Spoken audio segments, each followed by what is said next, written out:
Imagine a place so wild that even the bravest hunters in the galaxy refuse to step foot there, a place where the very air hums with the pulse of creatures so dangerous that one wrong move could end your life in an instant. Now imagine watching a young one of the most feared species in the universe pinned under rubble, crying out while every other being turns away. This is not just a story, this is proof of why humans are different. Before we dive in, remember to like this video if you believe courage matters, comment what you would have done, and subscribe for more stories where humanity defies the odds, because today you are about to witness something no alien has ever dared attempt. The ground shook as the emergency broadcast flickered across half the galaxy, crackling through ship terminals and cantina holoscreens, and the faces watching were grim. The planet below, a lush green world known as Varela Prime, trembled under the migration of the Viralkai, the apex predators of the Outer Rim. No one approached their hunting grounds, not even the heavily armed elite of the Galactic Council. To do so was suicide. But this time something was different. In the chaos, a juvenile Viralkai barely taller than a grown human lay trapped under jagged shards of fallen rock, its hind leg twisted at an unnatural angle, its silver eyes wide and frantic, its chest rising and falling in shallow, terrified breaths. It let out a low sound, not the bone-rattling roar of its kind, but a desperate cry, one that carried across the open comms to anyone listening. There was no mistaking it. Pain. In the council observation chamber, delegates murmured in their native tongues, clicking, hissing, muttering that the situation was closed. Nothing could be done. Any attempt to help the creature would be madness, dangerous to the rescuer and everyone nearby. Viralkai do not bond, they do not forgive, and even their cubs can kill with a single bite. No one volunteered. No one except the humans. Captain Rafe Maddox stood near the comm station aboard the Artemis, hands on his hips, eyes fixed on the live feed of the cub, his jaw tightening with each second of silence. He was broad-shouldered, weathered from years in the Navy, the kind of man who didn't waste words unless they mattered. Beside him, Corporal Jax Holloway leaned against the bulkhead, his pulse rifle slung low and a lopsided grin tugging at the corner of his mouth, though his eyes never left the screen. "That's a baby," Jax said quietly, not to anyone in particular. "That's a Class 1 containment hazard." The alien liaison snapped, her voice sharp through the ship's comm. She was Zyrethian, a species with translucent blue skin and 3 luminous eyes. "Your own council law says never interfere with apex predator offspring." Dr. Eli Voss didn't look up from his portable scanner. The older man's hands moved in precise motion, scrolling through biological data overlays. "Its vitals are unstable," he murmured, more to himself than anyone. "Leg fracture possible, internal bleeding, signs of extreme stress." His voice was calm, but there was an undercurrent of urgency. Maddox glanced at the readings, then at the live image of the cub shoving weakly at the debris with its uninjured paw. His mind weighed the warnings against the sight in front of him, the rules against the reality of a dying creature left to suffer alone. "How long until the migration wave reaches that ridge?" he asked. 15 minutes, maybe less," Voss answered without hesitation. The Zyrethian liaison cut in again. "You cannot be serious, Captain. That creature is not your responsibility. It will never show you gratitude. It will likely kill you on instinct, and if the adults find you there, they will tear your vessel from the sky." Maddox said nothing for a moment, the hum of the ship filling the silence. Then he took one step toward the equipment lockers. "Jax, get your gear." Jax straightened instantly. "Thought you'd never ask." The liaison's voice rose. "You're condemning yourselves to death." Maddox finally looked into the comm lens, his eyes flat and steady. "We don't leave kids behind." In minutes they were on the surface, the thick humid air pressing against their armor, the jungle canopy swaying violently as the ground trembled again somewhere far beyond the ridge. An answering roar shook the atmosphere, a reminder of what prowled these lands. Maddox took point, moving with the confidence of a man who had led people into impossible situations before. Jax covered their rear, every step a soft thud in the moss. Voss followed close, his medpack strapped tight, scanning constantly for both threats and signs of the cub's condition. "The toxin levels are spiking," he warned. "Something in that debris cut deep could be poisoned." Maddox didn't slow. "We get it out first, treat later." The path narrowed, forcing them into a single file between jagged rocks slick with condensation. Every sound carried through the oppressive heat, the hiss of leaves, the distant stampede of smaller prey fleeing the migration, and beneath it all that sound again, the cub's struggling cry, weaker now. When they reached the ridge, the scene struck them harder than the broadcast had. The cub's flank rose and fell in shuddering gasps, its claws scraped weakly at the rock, pinning it. Maddox could see the fine tremor of exhaustion running through its frame, its silver eyes duller than before but still tracking every movement. He knew it was dangerous, could lash out at any moment, but he also knew fear when he saw it, and this was fear. He dropped to one knee, lowering his posture in a way that signaled non-threat to Earth predators. Voss whispered, "Are you actually trying to calm it?" "Worked with wolves back home," Maddox muttered, not taking his eyes off the cub. "Let's hope evolution rhymes." Jax crouched on the other side, setting down his rifle. "All right, kiddo, let's see about that rock." The cub's lips curled, revealing teeth sharp enough to shear bone, but it didn't strike. Maddox reached slowly, placing a gloved hand against the debris, then pushing his weight into it. Muscles straining, the rock shifted with a grinding groan. Jax wedged a pry tool under the largest slab, and together they levered it up enough for the cub to drag itself free. It collapsed immediately, its injured leg buckling. Voss was beside it in an instant, scanning. Compound fracture, definite foreign material in the wound. We have to move fast. The comm crackled with the liaison's voice shrill with panic. You have the cub, leave it there now before you are detected. Maddox ignored her. We're taking it with us. He lifted the cub carefully, its weight surprising even through the armor. The creature made a soft sound, low and uncertain, but didn't fight him. They had just turned back toward the extraction route when the ground beneath their feet trembled harder than before, a deep resonance that seemed to vibrate through bone and air alike. Jax froze, eyes scanning the treeline. That's not the migration. Voss's voice was grim. That's an adult. Maddox didn't slow, his grip tightening on the cub. Then we'd better move. Behind them, far beyond the ridge line, a roar answered the cub's earlier cry, this one so powerful it sent flocks of alien birds scattering into the sky. The jungle went utterly still for a heartbeat, as if the entire planet was holding its breath, and then the sound came again, closer. They broke into a run, the cub clutched against Maddox's chest, every step carrying them deeper into danger, but there was no turning back now. Ahead, the faint outline of their shuttle's beacon pulsed through the thick air, a promise of escape that felt suddenly very far away. And somewhere behind them something massive was coming for them. The jungle swallowed sound except for the pounding of their boots and the ragged breathing of the cub in Maddox's arms. The air hung heavy, tasting of metal and ash, and somewhere beneath it a primal scent that made every instinct scream danger. Jax moved ahead, clearing the path with sharp, decisive bursts of his pulse rifle, sending arcs of plasma into tangled undergrowth, each shot sending strange insect swarms scattering into the canopy. Voss kept glancing over his shoulder, his scanner tight in his grip, its display flashing red. The antitoxin isn't going to hold if the wound keeps bleeding, he said, his voice low but urgent. We have maybe 20 minutes before shock sets in. We'll get there in 15, Maddox answered, though the strain in his voice betrayed the calculation in his head. He shifted the cub's weight, feeling the tremor of its muscles, the faint thud of its heart. It wasn't just the injury sapping its strength, it was fear, raw and unfiltered. A deep vibration rolled through the ground, each one spaced by long deliberate intervals, not the chaotic tremor of the migration, but something with purpose, something hunting. Jax didn't bother to hide the tension in his jaw. It's tracking us, he said flatly. Or tracking the cub, Voss added without looking up. Either way, it's closing. They reached a narrow ravine where black stone jutted like jagged teeth, forcing them to move single file. Maddox took point, stepping carefully, the cub's head resting weakly against his chest, its breath hot through the layers of armor. The ravine walls pressed in close, their surfaces slick with condensation and streaked with strange luminous moss. Halfway through, a low growl echoed behind them, so deep it seemed to seep into the marrow. Maddox froze, every nerve in his body urging him to run, but he didn't. The growl wasn't from the ravine, it was closer, too close. Jax whipped around, rifle raised, eyes scanning the shadows. Contact, rear, he barked. A massive silhouette emerged at the ravine's mouth. For a moment it seemed almost part of the rock, until it moved with terrifying grace, plates of dark scaled armor glinting faintly in the dim light, its head low, shoulders rolling forward, each step deliberate. The adult Viralkai, its eyes locked not on them but on the bundle in Maddox's arms. It didn't charge, not yet. Instead it let out a sound somewhere between a snarl and a question. Maddox could feel the vibration of it through the stone beneath his boots. The cub stirred at the noise, making a weak chuffing sound in return. That's a parent call, Voss whispered. It knows. Maddox's grip tightened, but he didn't move. Jax, get us to high ground. Jax didn't argue, he turned and pushed ahead, his pace doubling, forcing a path out of the ravine into the tangle of forest beyond. Maddox followed, keeping his steps measured, the cub shifting slightly in his arms, the adult's presence a constant shadow in his peripheral. The terrain opened onto a slope of loose shale that crunched and slid underfoot, each step threatening to send them tumbling. Voss struggled to keep balance, his medpack rattling with every movement. Maddox forced his way up the incline, planting each step carefully, the cub heavier with each breath as its body slackened. They reached a ridge where the trees broke to reveal a strip of land scarred by old lava flows, black glassy rock glinting in the filtered sunlight. Far beyond, a faint shimmer marked the atmosphere around the landing beacon. Straight line from here, Jax said, scanning the horizon, but no cover. Before Maddox could answer, the ridge shuddered, a shockwave rolling through the air. The adult Viralkai burst from the treeline below, claws digging deep into the slope, sending shards of shale tumbling. It didn't roar this time, it simply moved fast, its bulk deceptively silent as it began closing the distance. Move, Maddox ordered, the single word all they needed. They broke into a sprint, boots striking against the uneven rock. The cub stirred again, letting out a sound almost plaintive, its head turning weakly toward the approaching shape. Maddox felt the strange flicker of something in that motion, but there was no time to consider it.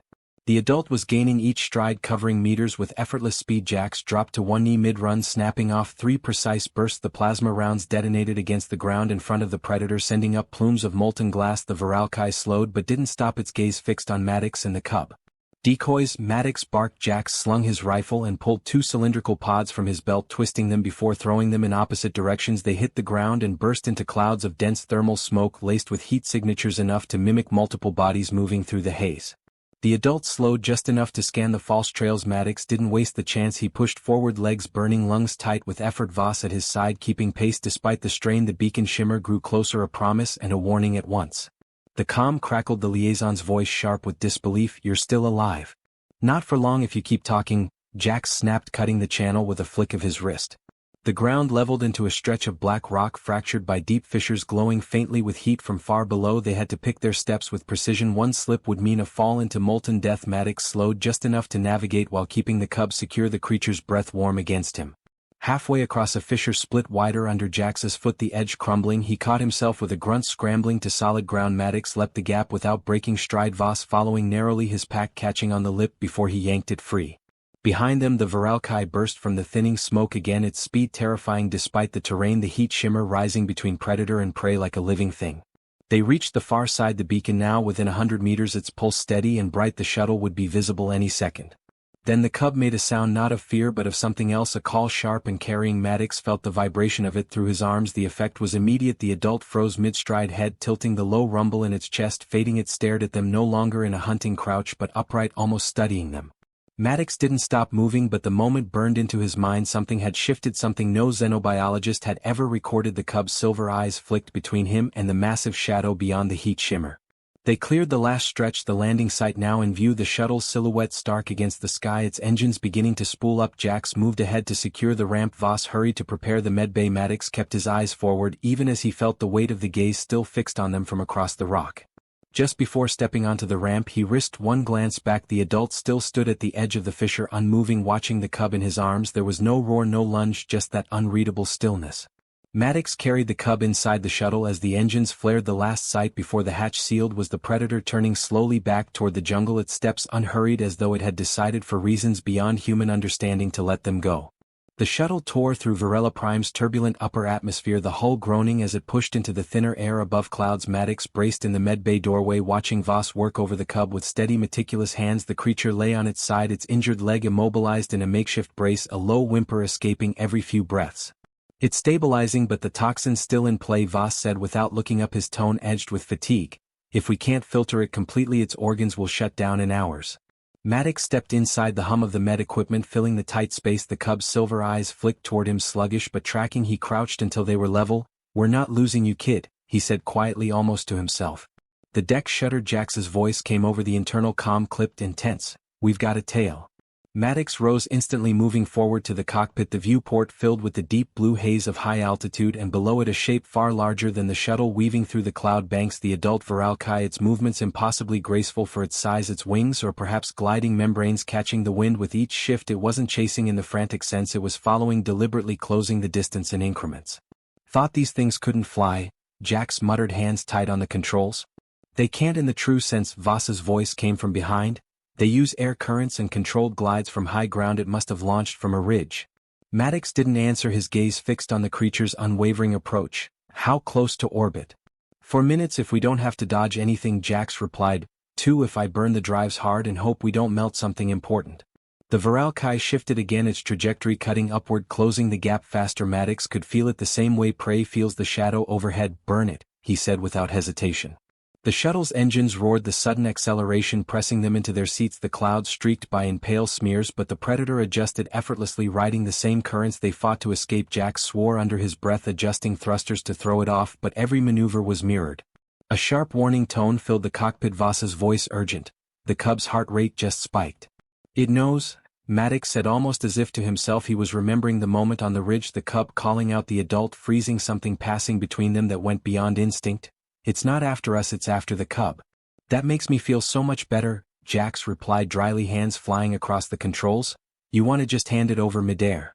Maddox didn't respond. Instead his eyes narrowed. The forward sensors were picking up something ahead, a cluster of small metallic objects in low drift, the remains of a derelict orbital station, stripped and forgotten, jagged fragments tumbling through the thin upper atmosphere. "Take us through that," Maddox ordered.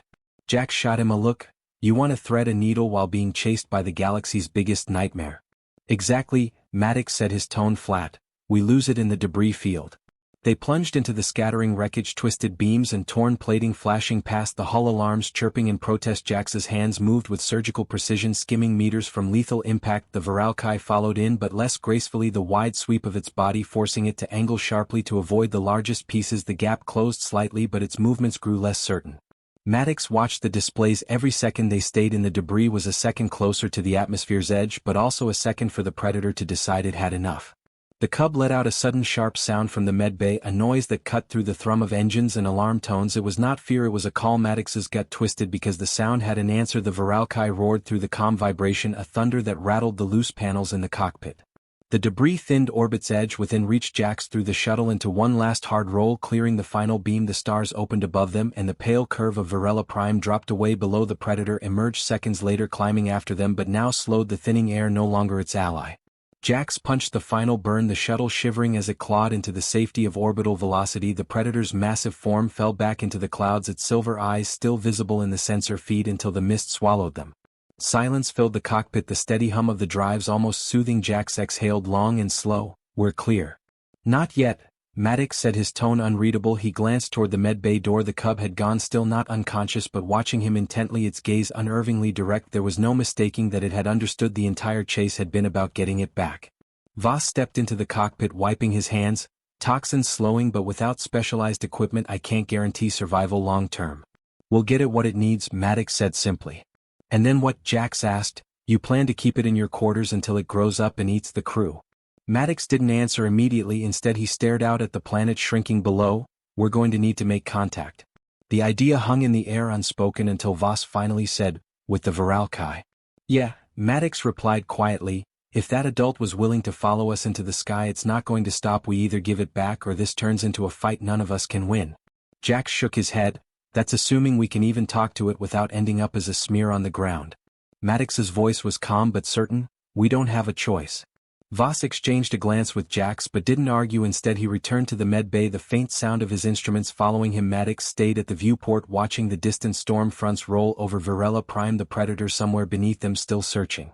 The comm unit blinked with an incoming transmission, but not from the Council. Instead it was an automated beacon, faint, almost buried in static. Maddox adjusted the receiver until a voice emerged, garbled but audible. "Unknown vessel.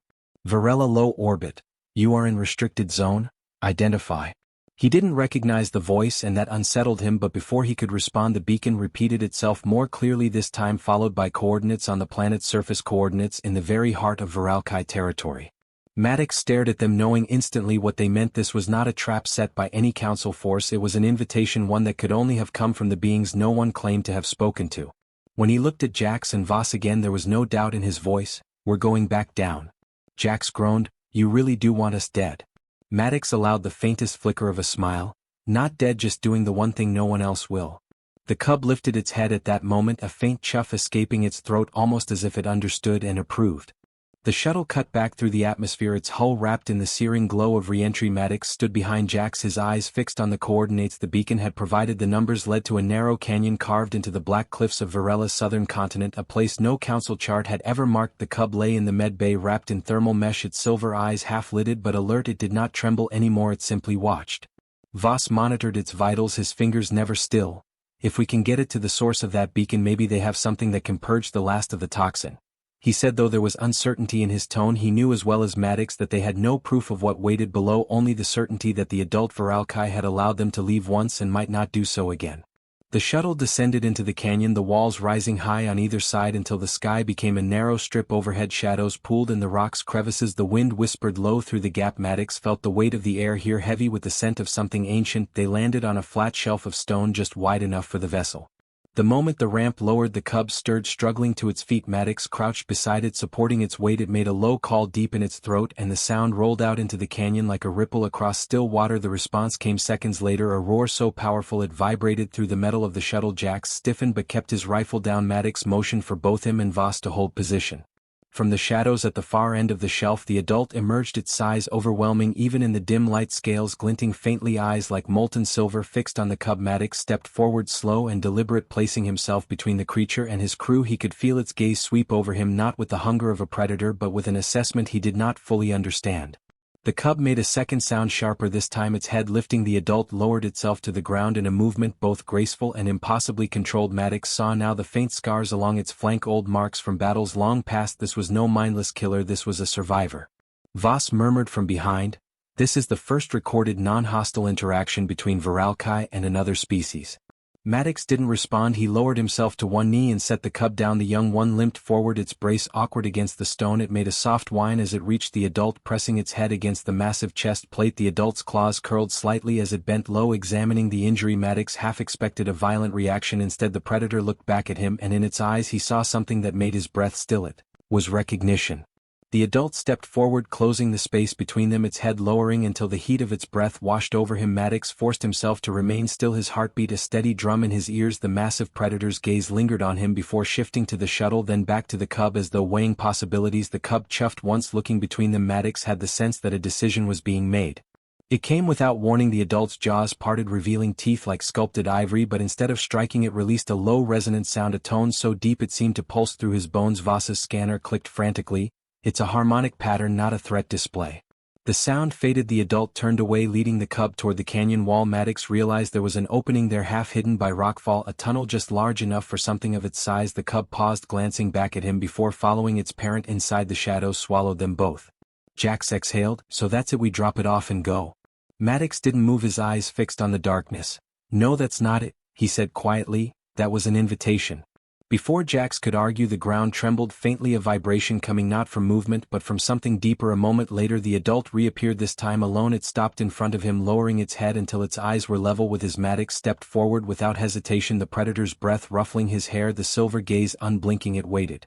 Maddox realized then this was not about the cub anymore. The Viralkai had seen something in what they had done, something no other species in the galaxy would have risked. It was not gratitude in the human sense, but it was something close, a shift in how they saw him, how they saw his kind.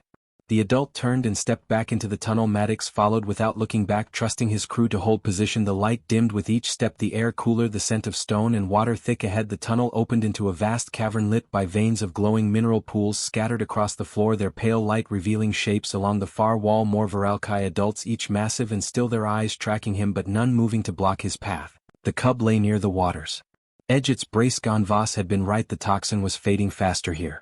The lead adult moved to the cub, nudging it gently toward the pool. Maddox watched as the young one waded into the mineral water, its wound immersed, the faint steam carrying a metallic tang. The cub relaxed, its eyes half closing, and for the first time Maddox saw it without pain.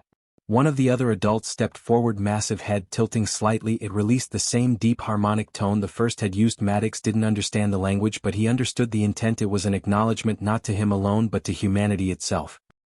He stayed until the cub climbed from the pool, walking with only a faint limp. It pressed briefly against his leg before returning to its kin. Maddox stepped back, knowing the moment had ended. The lead adult gave one last lingering look before turning away into the depths of the cavern. When he emerged from the tunnel, the air outside felt different, lighter, the wind carrying the distant cries of the migration. Jax was waiting, leaning on the ramp. "You're alive," he said with mock surprise. "Mostly," Maddox replied, climbing aboard. Voss closed the hatch and the shuttle lifted into the air, leaving the canyon and its hidden inhabitants behind. As they broke through the cloud layer, Maddox looked down one last time, catching the faintest movement on the canyon rim, a silver-eyed shape watching until the ship vanished into the blue. He didn't wave, but a part of him hoped that somewhere deep in that predator mind a connection had been made, one that might one day change how the galaxy saw them. In the cockpit, Jax muttered, "So what now?" Maddox settled into the seat, his gaze on the stars ahead. "Now we tell the council exactly what happened and we watch the fallout." Voss gave a rare smile. "You think they'll believe you?" "They'll have to," Maddox said, his voice steady, "because for the first time the Viralkai didn't see prey, they saw us." The shuttle's drives flared, carrying them toward orbit, the storm clouds swirling far below, the canyon fading into shadow, and the memory of a day when humans stepped into the territory of the galaxy's deadliest predator and walked back out alive. The Artemis glided into the polished steel hangar of the Galactic Council station. The moment the docking clamps locked, Maddox knew the battle ahead would not be one of weapons but of words. Jax powered down the systems, his eyes scanning the approaching envoys through the forward viewport, their postures stiff, their expressions unreadable. Voss stood by the medbay door, his arms folded, the weight of what they had just witnessed still settling into him. The hatch cycled open and the council's delegation swept in their garments a swirl of ceremonial colors. Their faces guarded the Zyrethian liaison from earlier, led them, her luminous eyes fixed on Maddox. "You violated 3 interstellar protocols and engaged with a containment hazard," she said without preamble. "Explain yourself." Maddox stepped forward, his voice steady. "We found a juvenile Viralkai injured and abandoned on Varela Prime. We removed it from immediate danger, treated its injuries and returned it to its parent unharmed." The liaison's tone sharpened. "And in doing so you risked drawing an entire predator migration into a populated zone." Voss broke in before Maddox could answer. "That didn't happen because the Viralkai understood they were helping its cub." He kept his voice calm but his eyes didn't waver. "This is a first contact of a kind no one thought possible." One of the other envoys, a tall insectoid with a chitinous crown, leaned forward. "There is no proof of such understanding. Viralkai are incapable of negotiation." Jax chuckled without humor. "You weren't there." The liaison's gaze swept over them as if weighing whether to dismiss their claims entirely. "Even if what you say is true, it does not change the danger you placed yourselves and this station in." Maddox took a measured step closer. "It changes everything. The Viralkai didn't see us as prey. They let us walk into their territory and walk back out alive. You've seen the recordings from our shuttle feeds. They didn't attack because they recognized our intent." Her eyes narrowed. "Recognition is not alliance." "No," Maddox agreed, "but it's the first step to something bigger." He let the silence hang just long enough. "You've built entire council policies on the assumption that these predators can't be reasoned with. Now you have evidence to the contrary." The delegation exchanged murmured words in their own tongues, the tension in the hangar thickening. Voss stood quietly, but Maddox could feel the scientists' contained excitement. He knew the data they had gathered would be impossible to ignore. The liaison turned back to Maddox. "If we accept this account, the next step would be controlled observation and repeated contact to confirm behavior patterns." Maddox didn't flinch. "Then send us." Jax shot him a look but didn't speak. He'd already guessed where this was going. The liaison studied Maddox for a long moment, then inclined her head slightly. "The council will deliberate. Until then you and your crew are restricted to this station." They were escorted to temporary quarters overlooking the station's ringed observation deck. Varela Prime visible below, its storms swirling in slow motion. Maddox stood by the glass watching the cloud shadows shift over the canyon that only he and his crew truly understood. Jax leaned against the wall, arms crossed. "You know they're going to try to control this, right? They'll want to lock it down before word spreads." "They won't be able to," Maddox said, "not once they see what we've got." Voss entered carrying a data slate, his expression tight but determined. "I've compiled everything the shuttle recorded: environmental readings, vocal harmonics, visual scans. The Viralkai used a consistent low-frequency pattern when interacting with us and the cub responded accordingly. It's not random, Maddox, they were communicating." Maddox met his eyes. "That's the proof." Hours later they stood before the council chamber, a circular hall filled with tiered seats each occupied by representatives of the major species, the central floor lit by a pale blue ring. Maddox stood in that light with Jax and Voss flanking him, their voices echoing through the chamber as they presented their account. Footage flickered above them showing the cub trapped, the rescue, the chase, the moment on the canyon shelf when the adult stepped aside. The reaction was immediate, a wave of voices rising, some skeptical, some curious. The insectoid delegate clicked his mandibles. "What you interpret as restraint may have been calculated predation." Voss's reply was precise. "Then why did they let us leave with the cub still injured, only to later invite us to a location where it could be healed?" The footage shifted to the cavern, the pools glowing, the Viralkai standing motionless except for the cub wading into the water. The chamber fell silent. The visuals spoke for themselves. Maddox let the silence hold until the council leader finally spoke. "If this is genuine, it would mark the first non-hostile interaction between Viralkai and any council species." "It is genuine," Maddox said firmly, "and if we can build on it, it won't be the last." The leader regarded him with a long, steady gaze. "And what would you propose?" "Send us back," Maddox said without hesitation. "We've earned their recognition. Let us use it before it fades." The chamber erupted in overlapping voices again, but this time the tone had shifted, curiosity outweighing dismissal. The leader raised a hand for silence. "We will authorize a single sanctioned expedition. You will have minimal support and no military presence. If the Viralkai respond with hostility, the mission ends immediately." Maddox inclined his head. "Understood." Later in the quiet of their quarters, Jax shook his head with a half smile. "You just volunteered us to walk back into the jaws of death." "Not death," Maddox said, looking out at the planet below. "Something bigger." Voss stood beside him, his reflection faint in the glass. "Do you think they'll really meet us again?"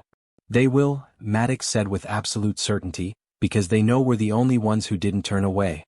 The station's lights dimmed as it shifted to night cycle, the storms over Varela flashing with distant lightning. Somewhere down there the canyon lay hidden, its pools glowing softly, the Varelkai watching and waiting for the humans who had crossed the line between prey and something else entirely, and Maddox knew when they returned the galaxy would not be the same.